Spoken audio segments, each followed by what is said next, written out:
Fade in. Interior Optimist Youth Home. It's 1993. I'm at a juvenile detention facility in Highland Park called Optimist Youth Home. I'm about to teach a screenwriting workshop to 30 teenage boys. I'm a little nervous. These kids are locked up for rape, assault, and attempted murder. The class starts off pretty smoothly.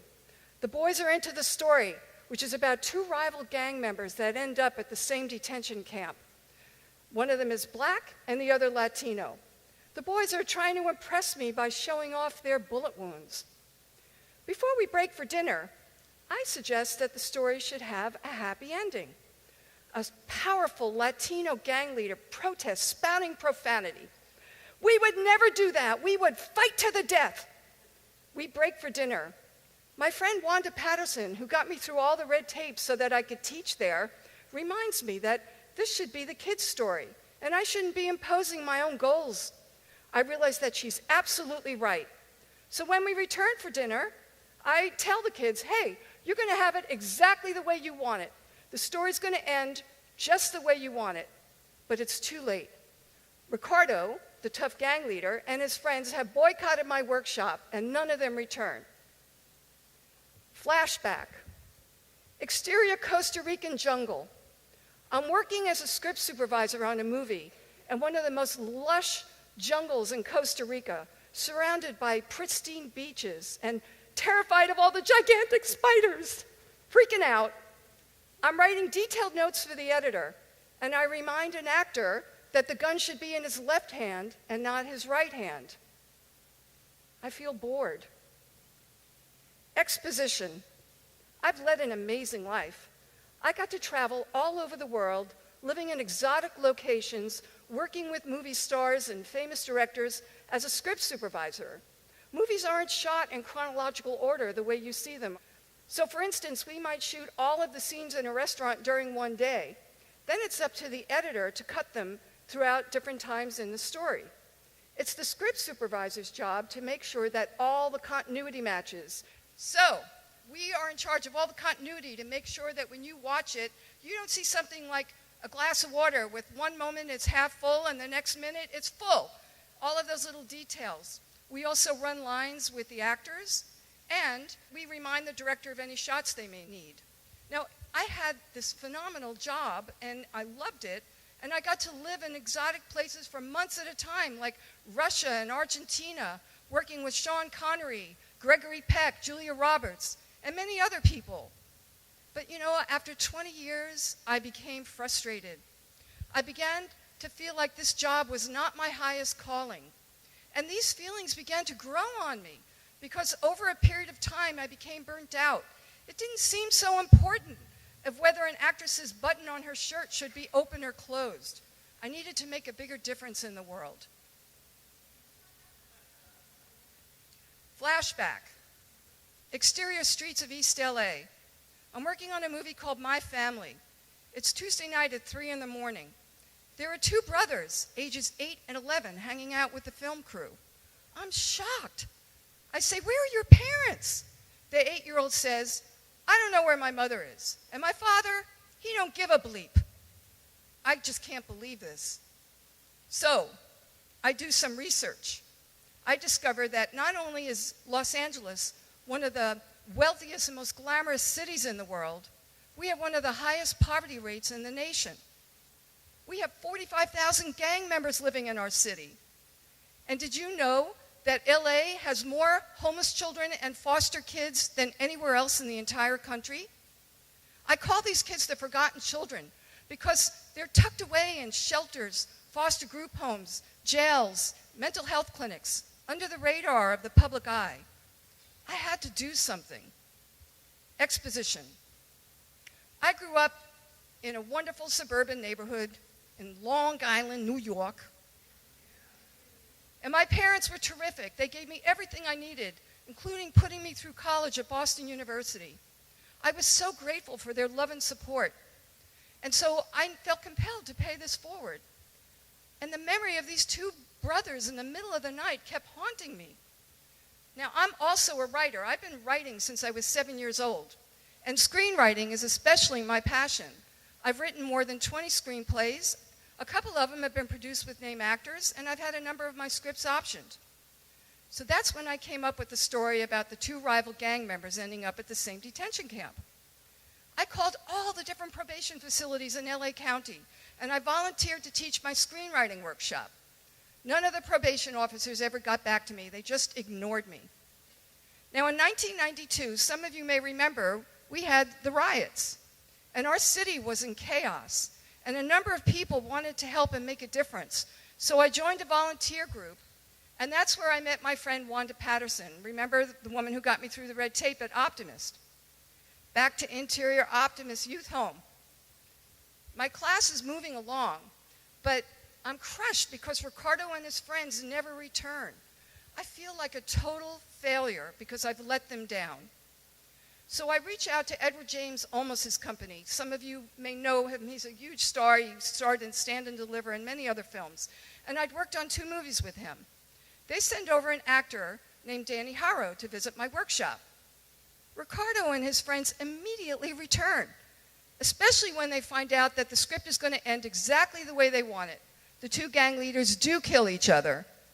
But I add a bittersweet epilogue where their 2 younger brothers bring some hope by playing together. We do a final read-through of the screenplay, and I notice that some of these tough gang members are trying to fight their tears. Many of these kids have learned to read and write through my workshop. A number of them want to return to school and even apply to college. As for Ricardo, he has gang tattoos removed from his neck and his hand. I'm so pumped up. I can't believe I made a difference in these kids' lives. And I'm hooked. I got to do it again. So based on my success, I'm able to teach a second screenwriting workshop, this time at a co-ed detention center in the Valley. And I get the same results. I share my story and experiences with another screenwriter. She calls me the next week, and she says, my professor Leslie Stevens at the American Film Institute wants to give you $5,000 to start a nonprofit organization. I don't even know what a nonprofit is, because the entertainment industry is definitely for-profit. But I'm so excited and intrigued by this. So in 1996, I become the founder and executive director of Create Now.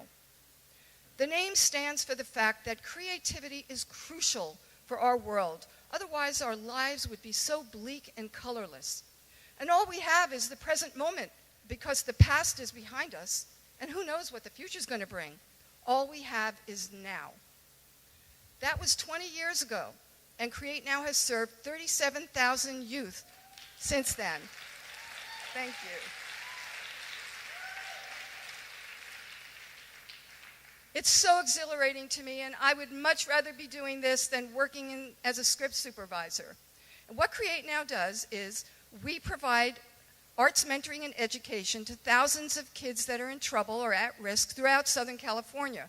We match writers, artists, musicians, and dancers to implement arts programs. Many people ask, why the arts? Well, studies have shown that the arts increase our brain neurons. In addition, they motivate kids to stay in school. Did you know that 50% of our inner city youth drop out every year? The arts also accelerate test results, and they're incredibly therapeutic. They reduce anxiety, and they increase confidence and self-esteem. And Los Angeles is the arts capital of the world. We generate almost 1 million jobs a year in the arts. Yay! Give ourselves a hand. So, not only are we helping these children to heal and to express themselves, we're also helping them to get out of poverty. We've had many success stories. So, cut 2, Frank Trujillo.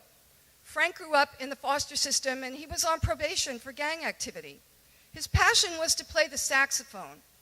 We were able to give him a 1-hour lesson with Michael Lincoln, who's one of the top jazz saxophonists in the world. After that class, Frank joined Compton Community College and became a first-chair saxophonist.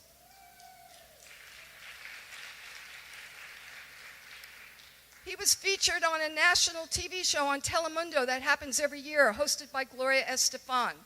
And he got to perform with one of the top Mexican bands. Frank said that his success was because nobody, especially a man, had ever encouraged him to follow his dreams and be persistent. Cut 2, Tasha Caulfield. Tasha grew up in the Crenshaw district with a dysfunctional and abusive family. She began running away from home between the ages of 12 and 15, and she was in 9 different detention centers between that time. She took our TV writing workshop and bonded with her mentor. I found her to be incredibly bright and funny and determined, so I also mentored her, and I gave her additional resources. As a result, Tasha got a scholarship from Warner Brothers and graduated from USC Film School.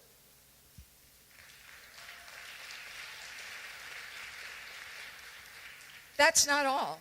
She's performed stand-up comedy all around the country. She produced and directed a feature documentary about stand-up. She's working now on her second documentary. She's published 3 books, written a number of scripts, and she just got her real estate license. Tasha is actually here with us today. So Tasha, would you stand up? Let's give her a round of applause. She's amazing. I'm so incredibly proud of her. What I've learned is that while the arts are impactful, it's really the relationships that kids form with positive adult role models through mentoring that makes the biggest impact. Just taking a child or a group of kids to the beach or the park or bowling can have a profound effect. The kids just want to be heard and know that people care. Now, many people think that mentoring is traditionally one-on-one mentoring, but many of us have busy schedules, and there's all kinds of mentoring, like team mentoring or family mentoring. And what they've also discovered is that volunteering in whatever capacity for whatever group you want to donate your time to has incredible impact on you. It increases your endorphins and makes you feel good. It improves your health.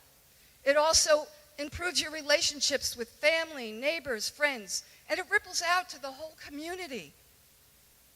You know, while it was incredibly exciting for me to travel around the world with movie stars to exotic countries, getting paid lots of money, I wouldn't trade it for the world because it doesn't hold a candle to the work that I have done through Create Now to touch all of these children's lives. I have to pinch myself sometimes. And there have been many times when I almost gave up, but I couldn't. I just couldn't give up. And I encourage each of you, every one of us has something special to offer. What is it that you are passionate about? What is it that you would do for free because it's play, it's not work? And when you discover what that is, act on it. And if you can help kids along the way, do it now. Fade out. Thank you so much. Thank you.